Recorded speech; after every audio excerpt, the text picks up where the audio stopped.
மனம் என்னும் மருந்து சிறுகதை. ஆசிரியர் சுப்பிரமணியன் அவர்கள். கோடம்பாக்கம். ரயில்வே லெவல் கிராசிங் கதவுகள் அடைக்கப்பட்டு இருந்தன.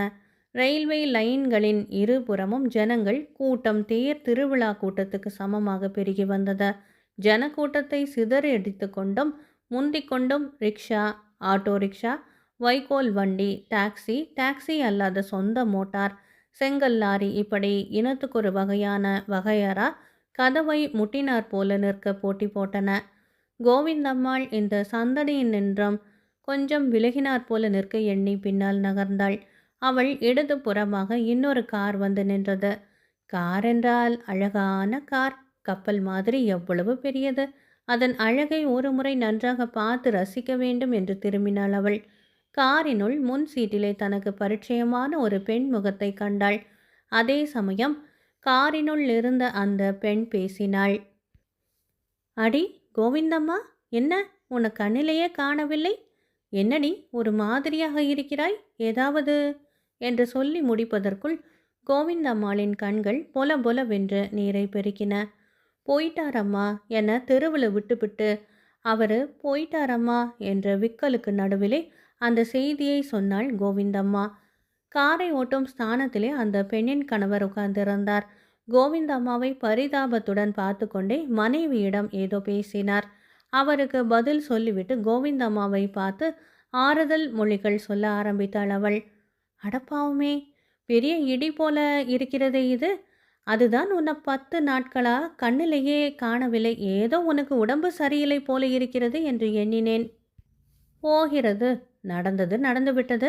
இதை நினைத்து உருகி கொண்டு இருக்காதே. துக்கத்தை கொஞ்சம் கொஞ்சமாக மறக்க முயற்சி செய்ய வேண்டும். ஒரு நாள் வீட்டுக்கு வாயேன் என்றாள் அவள். ஆவட்டும்மா என்று குழந்தை போல 2 கைகளாலும் கண்ணீரை துடைத்து கொண்டே கூறினாள் கோவிந்தம்மா. ஒரு மின்சார வண்டி அலறி கொண்டு சென்றது. எல்லோருடைய கவனமும் கதவுகள் பக்கம் சென்றது. ஆனால் கதவுகள் திறக்கப்படவில்லை. இன்னொரு எதிர் திசை வண்டி எதிர்பார்க்கப்பட்டது. கோவிந்தம்மா அழகான கார் என்று மதிப்பிட்ட அந்த தம்பதிகளின் கார் மட்டும் அப்படி தனித்து அழகு வாய்ந்து இருக்கவில்லை. அவர்களும் அழகின் வடிவங்களாக விளங்கினார்கள். இளம் வயது, ஒருவருக்கொருவர் பொருத்தமான இணைப்பு, கலகலப்பான சுபாவம். கோவிந்தம்மா அவர்களையே பார்த்து கொண்டு நின்றாள். அந்த பெண் இவளை பார்த்து தன் கணவனிடம் ஏதோ பேசிக்கொண்டிருந்தாள். என்ன பேசிக்கொண்டு இருந்திருப்பாள்? அவள் மேல் அனுதாபப்பட்டு அவள் நிலைமையை விவரமாக தன் கணவனுக்கு எடுத்து சொல்லி பேசிக்கொண்டு இருந்திருப்பாள். அதை தவிர வேறு என்ன இருக்க முடியும்? அந்த பெண்ணை போல கோவிந்தம்மாவும் இளம் வயது கொண்டவள்தான். இந்த இளம் வயதில் அப்படி கணவன் இறந்து போனதை போன்ற அதிர்ஷ்டம் வேறு வாய்த்திருக்க முடியாது. அதை அவளால் தாங்கவும் முடியவில்லை. மறந்துவிட நினைக்கின்ற சமயங்களில் இப்போது நேர்ந்தது போல எப்படியோ அந்த துக்கம் வந்து மனதை மூடிக்கொள்கிறது. கோவிந்தம்மா இளம் வயது கொண்டவள் மட்டுமல்ல, காரிலுள்ள அந்த பெண்ணுக்கு இணையான அழகும் கொண்டவள். அழகு பிரதிபலிக்க எந்த பூச்சும் முயற்சியும் அவள் மேற்கொள்ளாமலே பரிமணித்த அழகு அது. அந்த அழகு நிலையை குலைக்கத்தான் வந்தது போல அவளுக்கு விதவை கோலம் வந்துவிட்டதாயினும் அவள் அழகு தேயவில்லை, மங்கவில்லை, பூரித்து ஒளிவிட்டு கொண்டு இருந்தது. இன்னொரு மின்சார வண்டி வந்தது. கதவுகள் திறக்கப்பட்டன. கோவிந்தம்மா காரிலுள் இருந்த பெண்ணை பார்த்து விடை பெற்றுக்கொள்வதற்கு அடையாளமாக தலையை ஆட்டினாள். எல்லா வாகனங்களும் நகர்ந்தன. அவற்றுடன் அந்த அழகான காரும் நகர்ந்து மறைந்தது. கோவிந்தம்மா அவள் புருஷன் இருந்தபோதே ஒரு சிறு வியாபாரம் செய்து கொண்டு இருந்தாள். அவள் புருஷன் செய்து கொண்டிருந்த வியாபாரத்தின் ஒரு பகுதி என்று கூட அதை சொல்லலாம். அவன் ஒரு புஷ்ப கடையில் மாலை கட்டுவது, புஷ்பங்கள் தொடுப்பது ஆகிய வேலைகளை செய்து கொண்டு ஒரு சிப்பந்தியாக இருந்தான். கோவிந்தம்மாவும் மாலை வேளைகளில் சுற்று வட்டார தெருக்களில் சென்று பூ வியாபாரம் செய்து வந்தாள். மணக்கும் அந்த வியாபாரத்தை மேற்கொண்டு இருந்த அவள் மலர்களை எப்படித்தான் தொடுப்பாள்? கதம்பத்துக்கு எப்படி எப்படியெல்லாம் புஷ்பங்களையும் வாசனை இதழ்களையும் இணைப்பாள். ரோஜா மலர், அல்லி மலர், குண்டு மல்லி, கதிர்பச்சை, வெட்டிவேர், மறிக்கொழுந்து இப்படி இணைத்து தொடுக்கின்ற கதம்பத்தை பார்த்தாலே போதும். சூடிக்கொண்டால் கேட்கவும் வேண்டுமா? அவள் சில வீடுகளுக்கு கதம்பமும் மல்லிகை சரமும் வாடிக்கையாக வைத்து வந்தாள். நுங்கம்பாக்கத்திலே இருந்த ஒரு இன்ஜினியர் வீட்டுக்கும் அவள் வாடிக்கை புஷ்பம் தருவது உண்டு. அவர் மனைவி கௌசல்யாவுக்கு கோவிந்தம்மாளின் புஷ்பம் என்றால் உயிர். இந்த தம்பதிகளைத்தான் அவள் கோடம்பாக்கம் ரயில்வே லெவல் கிராசிங்கில் சந்தித்தாள். கௌசல்யா அடிக்கடி சொல்லுவாள், கோவிந்தம்மா, புஷ்பங்களுக்கு ஓரளவுக்குத்தான் வாசனை உண்டு என்று நான் நினைக்கிறேன். ஆனால் உன் கைப்பட்ட வாசம் உள்ள மலர்கள், வாசமே இல்லாத மலர்கள் எல்லாமே அபாரமான வாசனையை பெற்று கம் கம் என்று மணக்கின்றனவே. உன்னிடம் என்னதான் மாயம் இருக்கிறதோ தெரியவில்லையே. என்னிடம் மாயம் என்னம்மா இருக்கிறது? பூ தொடுக்கின்ற நார்தான் இருக்கிறது. அதெல்லாம் புஷ்பத்தை வைத்து கொள்கிறவர்களையும் வைத்து கொள்கிற பூவை அனுபவிக்கிறவர்களையும் பொறுத்ததம்மா என்று கோவிந்தம்மா சிரித்து கொண்டே சொல்லுவாள். கடிகாரத்தில் மணி 5 அடிக்க வேண்டியதுதான். தினசரி வாசலில் பூ மணக்கம். வீட்டுக்குள்ளிருந்து கௌசல்யா வந்து பார்த்தாளானால் அடுத்தபடி கோவிந்தம்மாவின் சிரித்த முகத்தை தவறாமல் பார்ப்பாள். அவள் கொடுக்கும் புஷ்பத்தை முதலிலே சுவாமிக்கு சாத்திவிட்டு பிறகு அதிலிருந்து ஒரு சரம் கிள்ளி எடுத்து தலையிலே வைத்து கொண்டு காரிய ஆலயத்திலிருந்து வரும் கணவனை அவள் அன்புடன் நோக்கியிருப்பாள். இந்த நிலையில் ஒரு மாறுதல் ஏற்பட்டுவிட்டது. கோவிந்தம்மாவின் புருஷன் இறந்து போனவுடன் அவள் பூ வியாபாரத்தை நிறுத்திவிட்டாள். முதலில் தற்காலிகமாகத்தான் அவள் அதை நிறுத்தினாள். மறுபடியும் அதை தொடங்க நினைத்த போது அவள் மனதிலே இன்னொரு மூலையில் ஒரு எண்ணம் தோன்றியது. அது ஒரு விபரீதமான எண்ணம்தான். அவளை பொறுத்தவரையிலும் அது அவளுக்கு அப்படியெல்லாம் தோன்றவில்லை. அவள் வாழ்க்கையில் மஞ்சளும் குங்குமமும் புஷ்பமும் ஒதுக்கிவிடப்பட்ட மங்கள சின்னங்கள் அல்லவா? அந்த சின்னங்களை கொண்டுள்ள தன்னையொத்த இளம் பெண்களை கண்டாலே அவளுக்கு வெறுப்பாக இருந்தது.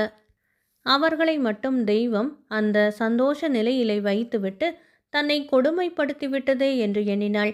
இந்த மங்கள சின்னத்தில் ஒன்றான புஷ்பத்தை மற்றவர்களுக்கு வழங்க அவர்கள் சந்தோஷமாக இருப்பதற்கு துணை செய்வது தான் தானே என்று தோன்றியது கோவிந்தம்மாவுக்கு. அப்படி புஷ்பம் வழங்குவதன் மூலம் மகிழ்ச்சியை அளிப்பதை நிறுத்திவிடுவது என்று தீர்மானித்தாள் அவள். பூ வியாபாரத்தை நிறுத்திவிட்டாள். வாடிக்கை பூ வாங்கி கொண்டு இருந்தவர்களுக்கெல்லாம் சிறிது கஷ்டமாகத்தான் போய்விட்டது. கௌசல்யா தான் அதிகமாக வருத்தப்பட்டாள். கோவிந்தம்மா கொடுத்து வந்த பூவுக்கு இணையாக யாராலும் கொடுக்க முடியாது என்பது அவள் முடிவு. அவளுக்கு உடம்பு சரியில்லையோ என்று எண்ணி கடந்த 10 நாட்களாக வேறு யாரிடமும் கூட பூ வாங்காமல் தோட்டத்திலே அத்தி பூத்தாற் போல பூத்து கொண்டு இருந்த முல்லை அரும்புகள் 2 எடுத்து அடித்தலையிலே சொருகி கொள்வாள் கௌசல்யா.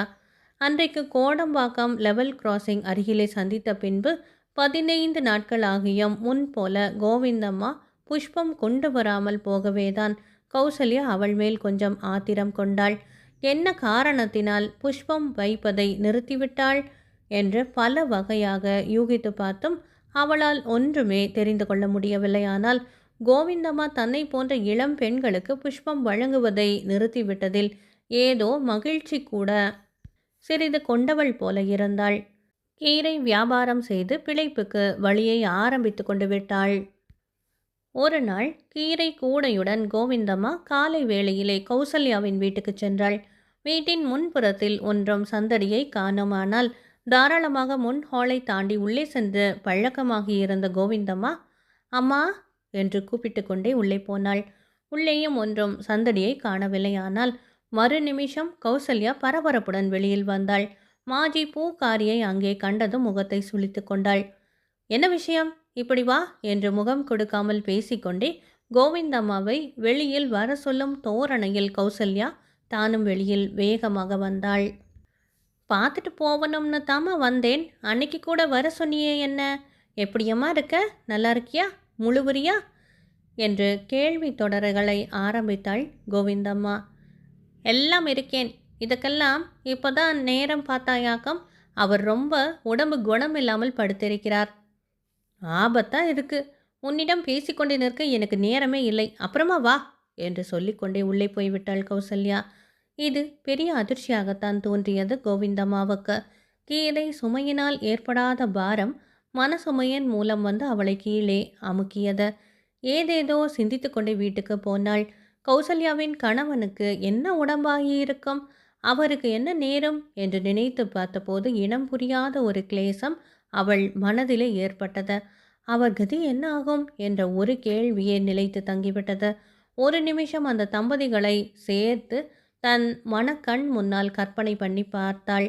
அன்பு என்றும் காதல் என்றும் எல்லாம் அறிந்த நிலையிலே நாம் கூறுவதை அவள் அனுபவ ரீதியில் எண்ணி பார்த்து, எத்தனை ஆசையாக இருக்கிற ஜோடி அது என்று சொல்லிக் கொண்டாள் தனக்குள்ளாகவே. இதை நினைத்து பார்க்க பார்க்க அவள் மனதிலே அவர் கதி என்ன ஆகும், அந்த அம்மாவின் கதி என்ன ஆகும் என்ற இரு கேள்விகள் மாறி மாறி வட்டமிட்டன. திடீரென்று தான் ஏதோ பெரிய தவறு செய்து விட்டதாக கோவிந்தம்மாவின் மனதில் தோன்றியது. ஐயோ பாவி, நான் தானே கெடுத்து விட்டேன் காரியத்தை என்று வாய் விட்டு சொல்லி கொண்டாள். பூ வியாபாரத்தை நிறுத்தி தன்னை போன்ற மற்ற பெண்களுக்கு பூ வழங்குவதையும் நிறுத்திவிட்டு சந்தோஷப்பட்டது எவ்வளோ பெரிய ஆபத்தில் வந்து முடிந்துவிட்டது என்று எண்ணினாள். அவள் வயிற்றில் ஏதோ ஒரு சங்கடம் ஏற்பட்டது. கடவுளே, நினைக்காமல் செய்த பாவங்களுக்கெல்லாம் தான் இவ்வளோ பெரிய பேரிடியை என் தலைமேல போட்டுவிட்டாயே. இன்னும் நான் துக்கிரித்தனமா நினச்சி செய்கிற பாவத்துக்கு என்ன தண்டனை எனக்கு கிடைக்குமோ வேண்டாம். நான் இனிமே அப்படி நினைக்கவே மாட்டேன் என்று சொல்லிக்கொண்டே தன் வீட்டு கூடத்து பிறைக்குள் வைத்திருந்த வெங்கடாச்சலபதி பெருமாள் படத்தின் முன்னால் போய் நின்று கொண்டு கன்னத்திலே போட்டுக்கொண்டாள். அன்று மாலை வெகு நாட்களுக்கு பின் அவள் வீட்டிலே பூ குவியலும் நார் சுருள்களும் காணப்பட்டன. பூ மணம் வீடெல்லாம் பரவி சற்றைக்கெல்லாம் வீதியெல்லாம் பரவி கொண்டு சென்றது. மாலை 7 மணி இருக்கும். கோவிந்தம்மா கௌசல்யாவின் வீட்டு வாசலில் வந்து நின்றாள். அங்கே இருந்த சூழ்நிலையையும் நிலைத்திருந்த மௌனத்தையும் கண்டதும் அவள் மனதில் சொரேர் என்றது. வாசலிலே 2-3 கார்கள் நின்று கொண்டு இருந்தன. யாரோ புதிய புதிய மனிதர்கள் சிலர் வீட்டு முகப்பிலே நின்று பேசிக்கொண்டு இருந்தனர். சற்று தள்ளினார் போல ஒரு பூச்செடி பக்கமாக வேலைக்காரர்களும் தோட்டக்காரர்களும் நின்று பேசிக்கொண்டிருந்தார்கள். பேசிக்கொண்டு இருந்தவர்கள் உதடுகள் அசைவதுதான் தெரிந்ததை தவிர பேச்சொலி காதில் விழவே இல்லை. வேலைக்காரர் கோஷ்டியிடம் சென்று, ஐயாவுக்கு உடம்புக்கு எப்படி இருக்கிறதாம் என்று கேட்டாள் கோவிந்தம்மா. பூஜை வேளையில் கரடியை விட்ட மாதிரி நீ எங்கே வந்தீங்க? உடம்பு ரொம்ப அதிகம்தான். ஐயா பிழைச்சா அம்மாவோட புண்ணியம் என்று ஒருவன் சொன்னான். அவன் இப்படி சொல்லும்போது அவனது கண்கள் கசிய ஆரம்பித்தன. கோவிந்தம்மாவுக்கு தொண்டையை அடைத்தது. தனக்கு ஏற்பட்ட ஒரு அதிர்ஷ்ட நிலையினால் புத்தி தடுமாறி ஒரு விபரீத எண்ணம் தோன்றி அதன்படி இத்தனை நாள் நடந்து கொண்டதையும் இன்று கௌசல்யாவின் கணவனுக்கு ஏற்பட்டுள்ள நிலையையும் எண்ணி பார்த்தாள். அவள் விக்கி விக்கி அழத் தொடங்கிவிட்டாள்.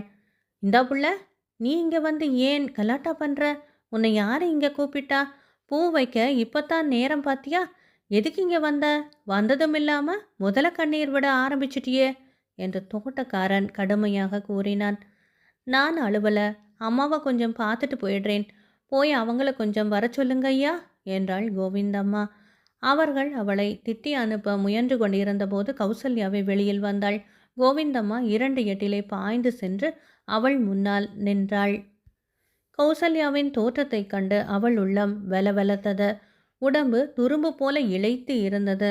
முகம் வாடி போய் வெளிரியும் கிடந்தது. கோவிந்தம்மாளின் தோற்றத்தை அதே சமயம் கவனித்து கொண்டிருந்தாள் கௌசல்யா.